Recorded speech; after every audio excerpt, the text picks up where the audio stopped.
En el nombre del Padre, y del Hijo, y del Espíritu Santo. Reverendo señor cura párroco de la de San Pedro, queridas madres clarisas y queridos hermanos todos en el corazón manso y humilde de Jesús. El justo florecerá como una palma, dice la Escritura, y la liturgia aplica ese verso a los santos. Y hoy se impone esta realidad gráfica y patente ante nosotros en la figura de San Francisco, un hombre que ha florecido y bajo cuyo amplio y fecundo ramaje se van cobijando, nos vamos refugiando, tantos hombres de tantas generaciones a lo largo de los siglos, hombres y mujeres.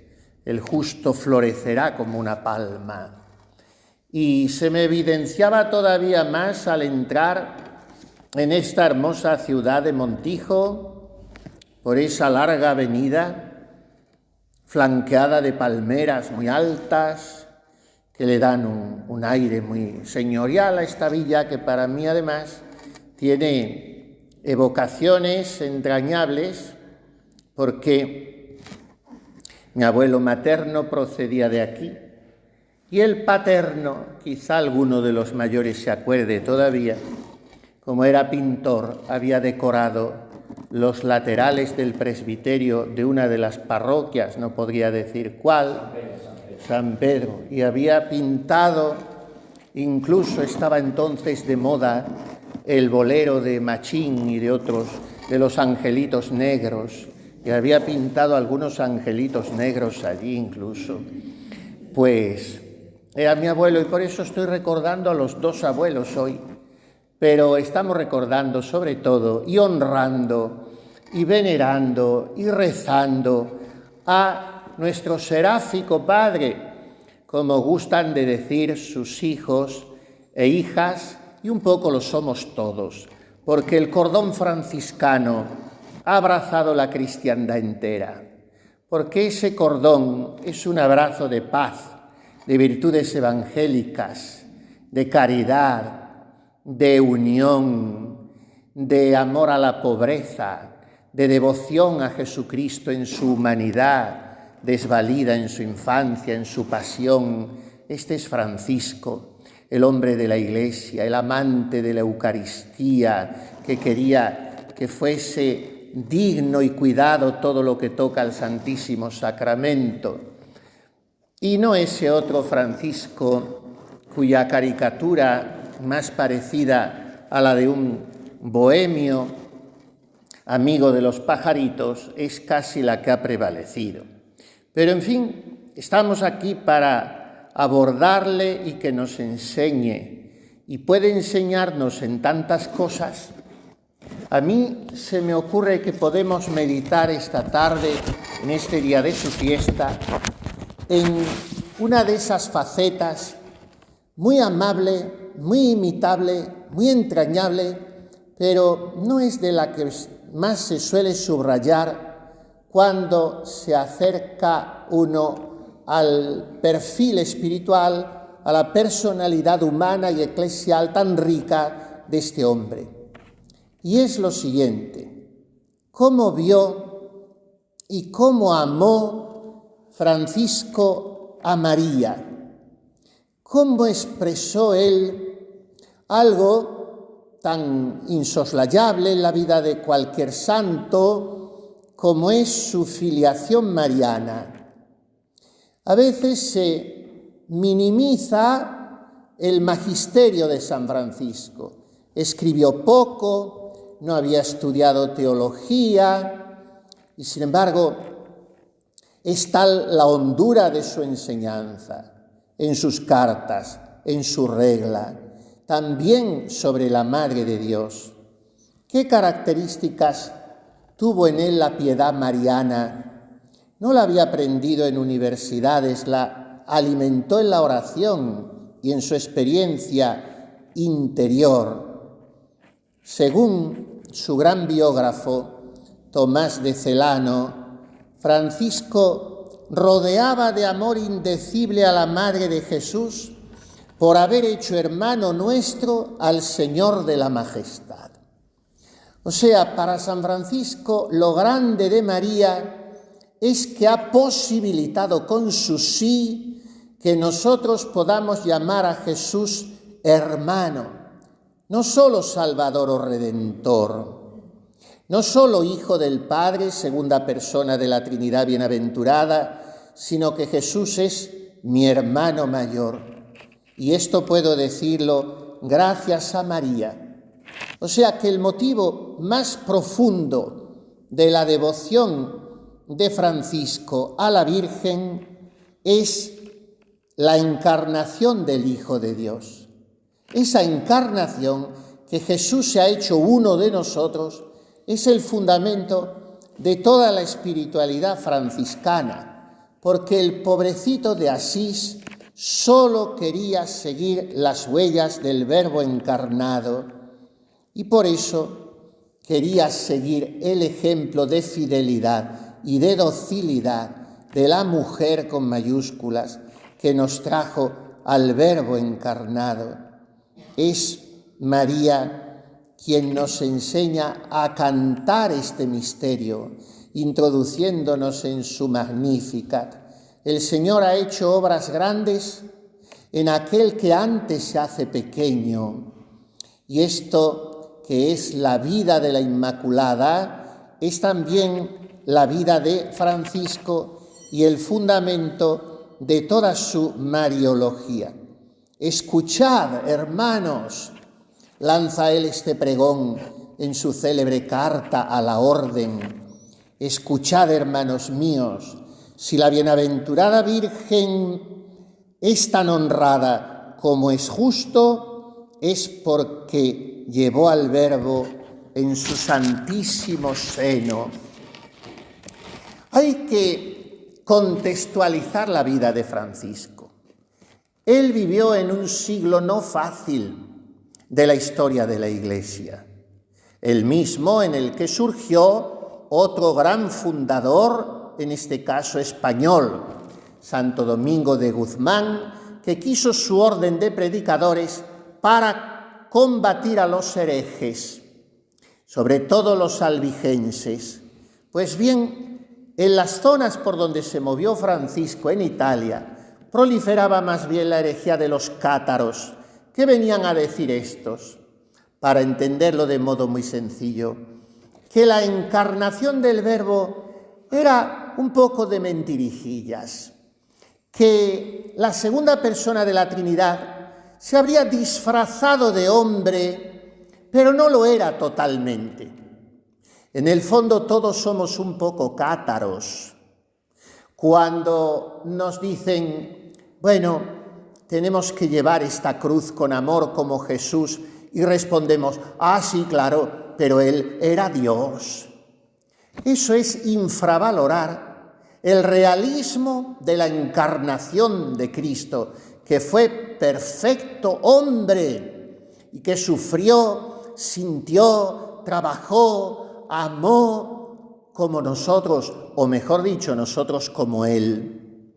Cristo vivió con corazón de hombre. ¿Y cómo combatió Francisco, no al modo de Domingo de Guzmán, sino de otra manera, esta herejía de los cátaros con su vida y con su ejemplo en la orden? Si Francisco y después sus hijos no hubiesen fomentado en la piedad popular e incluso en el arte cristiano la devoción al nombre de Jesús, a la infancia de Jesús, a la pasión de Jesús, a la Sagrada Eucaristía, entonces los fieles no habrían comprendido de un modo bien rotundo, como así sucedió gracias a los franciscanos, la verdad de la encarnación del Verbo. Este Verbo, dice Francisco en otro escrito, este Verbo del Padre tan digno, tan santo y glorioso, Anunciándolo el santo ángel Gabriel, fue enviado por el mismo Altísimo Padre desde el cielo al seno de la Santa y Gloriosa Virgen María, y en él recibió la carne verdadera de nuestra humanidad y fragilidad. Queridos hermanos, cuando vamos con nuestras cuitas, con nuestros sinsabores y también con nuestras alegrías, con todas las experiencias que puedan caber en nuestro corazón humano, vamos ante Jesús, en el Santísimo Sacramento, como hemos estado hace un rato, ante Jesús crucificado, y lloramos con Él, nos quejamos o sonreímos con Él, Él puede devolvernos la misma sonrisa o el mismo suspiro, mientras nos dice, envolviéndonos en un susurro cálido de amor: Hijo mío, lo sé por experiencia. No hay ningún camino por el que tú hayas de transitar que no conozca yo. Los he recorrido todos. Háblame de desprecio de las criaturas. Háblame de dolores y pobrezas. Háblame de soledades e incomprensiones. Háblame de decepciones y cansancios. Lo conozco todo. Y esto es lo que nos enseña Francisco. Y todo esto en Jesús, ¿dónde se ha cuajado? ¿Dónde se ha formado ese corazón humano que siente y sufre y vibra y se apena y goza y se cansa y siente la fatiga del alma, que es la más cansina de todas? Ese corazón se ha cocido en el horno purísimo del seno inmaculado de la Virgen María. Por eso el corazón de Jesús es corazón de Dios y es al mismo tiempo corazón de hombre. Y de ahí viene la devoción de Francisco a María, de que ella ha sido, como la llama en su famoso saludo a la bienaventurada Virgen María, palacio de Dios, tabernáculo de Dios, casa de Dios, vestidura de Dios, esclava de Dios, madre de Dios. Desde aquí se entiende muy bien la ternura de Francisco y su predilección por el misterio navideño.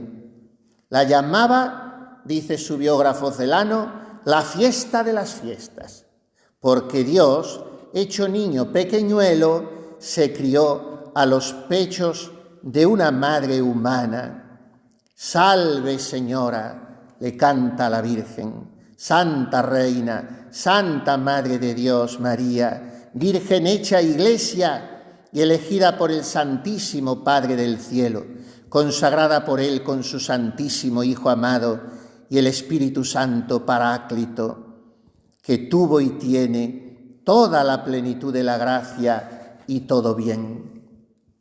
Hay otra derivación, y no quisiera hacerme ya más largo, a pesar de la gentil y silenciosa atención que están prestando ustedes en esta devota capillita que se me antoja como un trasunto de la Porciúncula de Asís.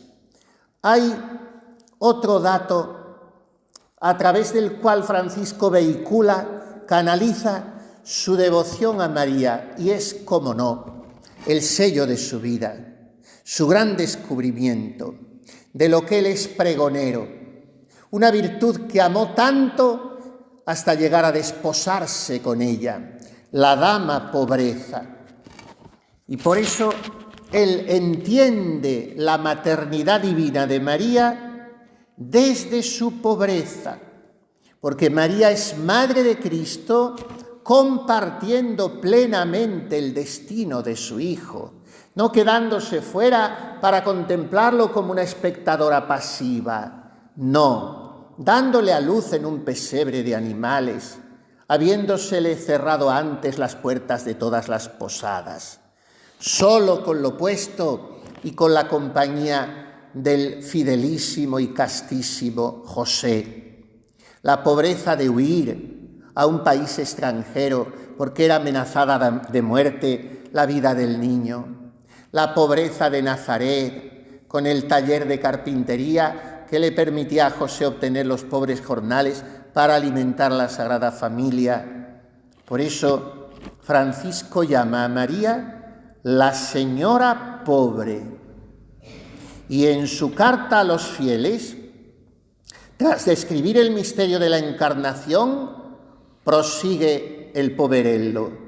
Siendo Cristo sobremanera rico, quiso, junto con la bienaventurada Virgen su madre, escoger en el mundo la pobreza. ¿Cómo exhorta a sus hermanos, aquellos primeros menores? Qué palabra tan bonita, y también con reminiscencias marianas, la minoridad, la pequeñez, la infancia espiritual. ¿Cómo exhorta a aquellos primeros frailes a una vida de pobreza mendicante, pidiendo limosna por las puertas? Pues poniéndoles delante el ejemplo de Cristo, que les dice, vivió de limosna junto con la bienaventurada Virgen María y con sus discípulos.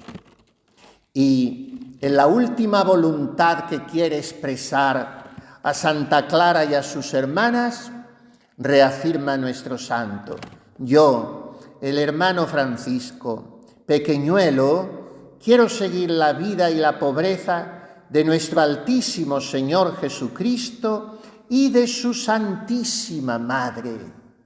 Nunca separa a María de Jesús. Si Jesús es santo, María es santa.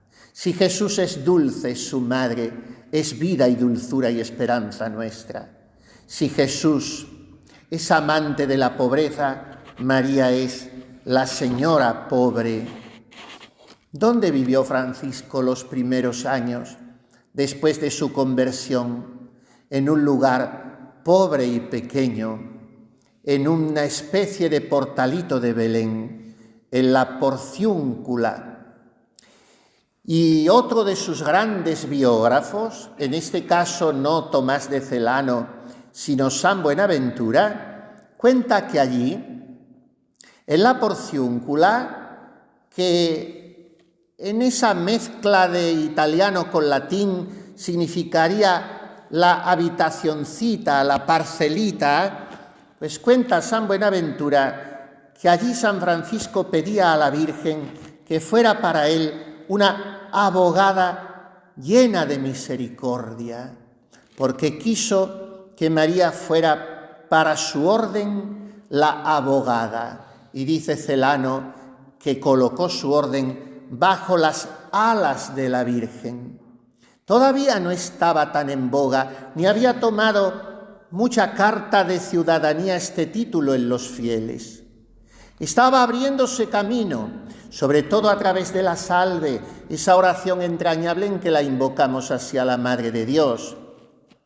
Abogada nuestra, vida, dulzura, esperanza. Pero ¿quién populariza el título y la vivencia filial de María bajo esta angulatura de defensora de los pobres, que esto significa abogada?